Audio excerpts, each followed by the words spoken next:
Hello கார்த்தியா, ஆமாம் நீங்கள் தாய்லாந்துக்கு ஒரு இல்லீகல் பார்சல் நீங்க அனுப்பியிருக்கீங்க. அதுக்காக உங்களை டிஜிட்டல் அரெஸ்ட் பார்சலா? சிபிஐல இருந்து உங்களை கான்டாக்ட் பண்ணுவாங்க. ஃபர்தர் இன்வெஸ்டிகேஷனுக்கு ரெடியா இருங்க. அவங்க கேட்குற டீடைல்ஸ் பூரா சார் இல்லை சார், நான் அதுவும் பார்சல் தான் அனுப்பல சார். நீ கொஞ்சம் செக் பண்ணி பாருங்களேன் ப்ளீஸ். என்னடா என்னாச்சு? நான் ஏதோ கொரியரில் ட்ரக்ஸ் அனுப்பிச்சிருக்கேன், தாய்லாண்டில் மாட்டிக்கிச்சு, டிஜிட்டல் அரெஸ்ட்னு சொல்கிறானுங்க. முதல்ல ஃபோனை கட் பண்ணு. இன்னும் கொஞ்சம் நேரத்தில் ஃபுல் செட்டப்போட வீடியோ கால்லே வருவான். சிபிஐ ஆஃபீஸர் பேசுகிறேன், இதை பற்றி வெளியில் யார்கிட்டையும் சொல்லக்கூடாதுன்னு சொல்லுவான். உன் Aadhaar number, bank account number வரைக்கும் எல்லா டீட்டெயிலையும் புட்டு புட்டு வைப்பான்.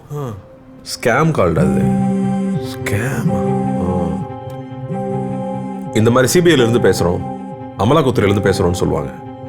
உங்களுக்கு பரிசு விழுந்திருக்குன்னு சொல்லுவாங்க. பேங்க்லேருந்து பேசுகிறோம், உங்கள் ஓடிபி நம்பர் கொடுங்கன்னு சொல்லுவாங்க. இப்படி பல வித்த வச்சுருக்கானுங்க, ஏமாந்துடாதீங்க. நம்மளுடைய பேராசையும் அறியாமையும் தான் இந்த மாதிரி சைபர் ஃப்ராட்ஸ்க்கான மூலதனமே. டிஜிட்டல் அரெஸ்ட்டுங்கிற ஒரு சட்டமே நம்ம சட்டத்துறையில் இல்லை, நம்ப வேண்டாம். இதில் மக்கள் பல கோடி ரூபாய் ஏமாந்துருக்காங்க.